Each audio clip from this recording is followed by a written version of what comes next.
Assalamualaikum warahmatullahi wabarakatuh. Kami perwakilan dari kelompok kelas B ingin menjelaskan sedikit tentang subjek pajak dan NPPKP. Subjek pajak memiliki arti yaitu pihak-pihak atau orang-orang yang dikenakan kewajiban pajak untuk melaksanakan hak dan kewajibannya. Subjek pajak ini dapat meliputi orang pribadi maupun badan atau perusahaan. Subjek pajak ini dapat dibagi menjadi dua, yaitu subjek pajak dalam negeri dan luar negeri. Subjek pajak luar negeri dan dalam negeri ini memiliki perbedaan yang terletak pada pemenuhan kewajiban pajaknya. Seperti contohnya, subjek pajak dalam negeri dikenakan pajak atas penghasilan baik itu dari Indonesia maupun luar negeri. Sedangkan pajak luar negeri ini dikenakan pajak hanya atas penghasilan yang berasal dari Indonesia. Untuk yang menjadi subjek pajak yaitu yang pertama orang pribadi. Orang pribadi adalah perseorangan yang tinggal atau yang tidak tinggal di Indonesia, baik itu WNI maupun WNA, tetapi yang memiliki penghasilan dari aktivitas ekonomi yang dilakukan di Indonesia. Yang kedua yaitu badan. Semua badan yang berdiri dan berkembang di Indonesia kecuali badan-badan yang bersifat tidak komersial dan pembiayaannya berasal dari APBN atau APBD. Yang ketiga yaitu warisan yang belum terbagi sebagai satu kesatuan adalah harta warisan dari pewaris yang harus dibayarkan terlebih dahulu oleh ahli waris sebelum dibagi-bagikan.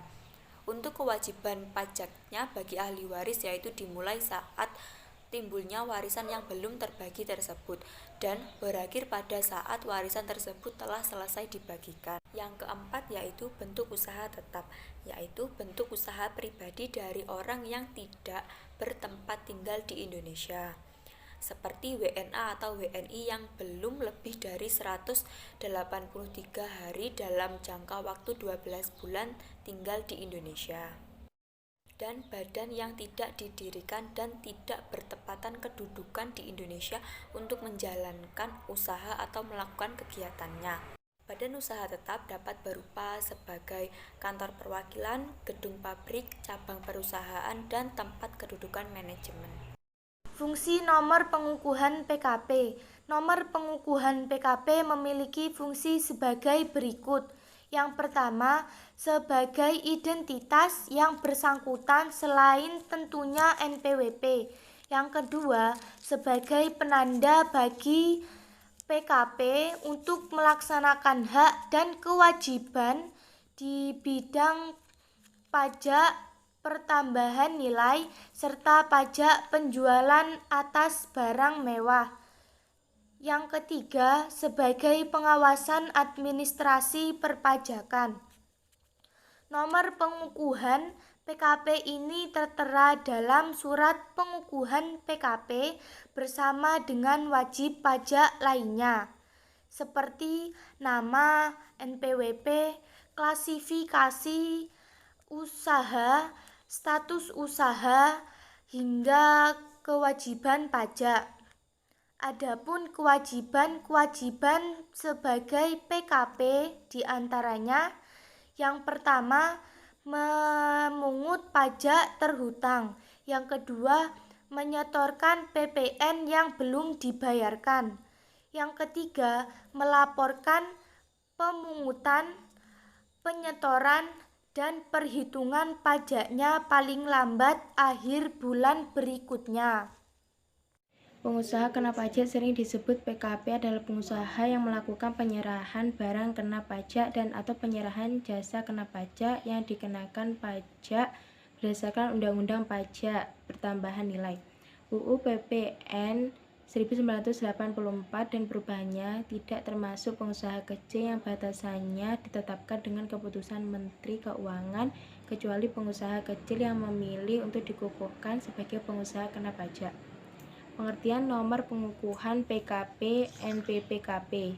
Nomor pengukuhan PKP atau NPPKP merupakan nomor identitas pengusaha kena pajak atau PKP yang disematkan saat pengusaha dikukuhkan sebagai PKP melalui surat pengukuhan PKP. Jika pengusaha sudah mendapatkan nomor pengukuhan PKP atau NPPKP, berarti PKP tersebut sudah resmi ditetapkan dan ditetapkan sesuai kewajiban wajib pajak yang berlaku untuk PKP. Nomor pengukuhan PKP atau NPPKP ini berbeda dengan nomor pokok wajib pajak atau NPWP.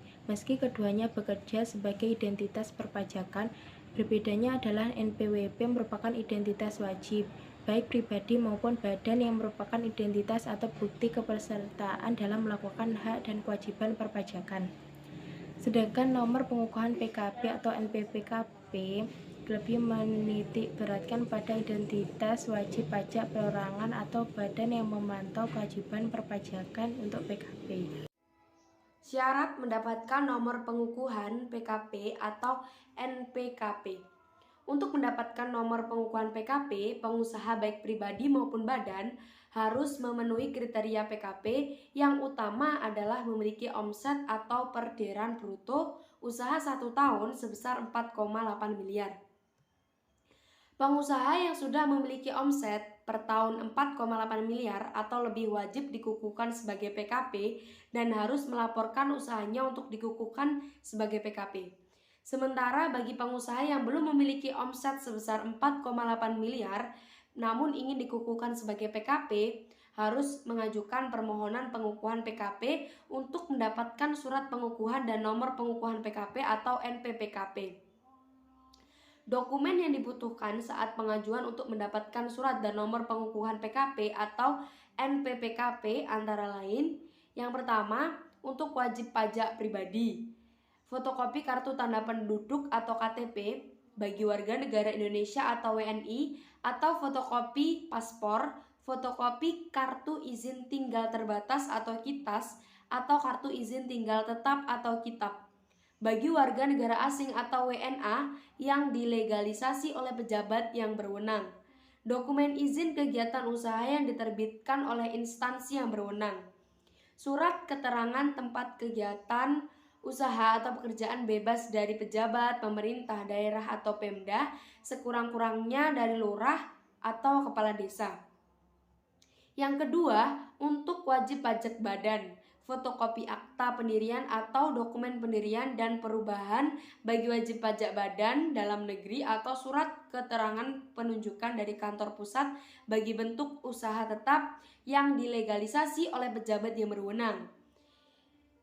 Kemudian fotokopi NPWP salah satu pengurus atau fotokopi paspor dan surat keterangan tempat tinggal dari pejabat Pemda sekurang-kurangnya lurah atau kepala desa dalam hal penanggung jawab adalah WNA. Kemudian dokumen izin usaha dan atau kegiatan yang diterbitkan oleh instansi yang berwenang. Kemudian surat keterangan tempat kegiatan usaha dari pejabat Pemda sekurang-kurangnya lurah atau kepala desa. Hampir sama. Kemudian yang ketiga, untuk wajib pajak badan berbentuk kerjasama operasi atau KSO. Yang pertama, fotokopi perjanjian kerjasama atau akta pendirian sebagai bentuk kerjasama operasi joint operation yang dilegalisasi oleh pejabat yang berwenang. Yang kedua, fotokopi NPWP. Masing-masing anggota bentuk KSO yang diwajibkan untuk memiliki NPWP.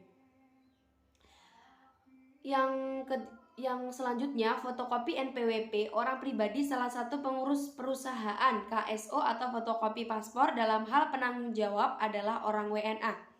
Kemudian, dokumen izin kegiatan usaha yang diterbitkan oleh instansi yang berwenang. Yang terakhir, surat keterangan tempat kegiatan usaha dari pejabat Pemda sekurang-kurangnya lurah atau kepala desa bagi wajib pajak badan dalam negeri maupun badan asing. Kelengkapan dokumen-dokumen ini disampaikan kepada Kantor Pelayanan Pajak atau KPP atau Kantor Pelayanan Penyuluhan dan Konsultasi Perpajakan KP2KP. Pengusaha akan menerima bukti penerimaan surat. Setelah itu, KPP atau KP2KP kemudian akan melakukan survei. Setelah dokumen diterima dan survei dilakukan, maka KPP atau KP2KP harus memberikan keputusan dalam jangka waktu 5 hari kerja setelah bukti penerimaan surat diterbitkan.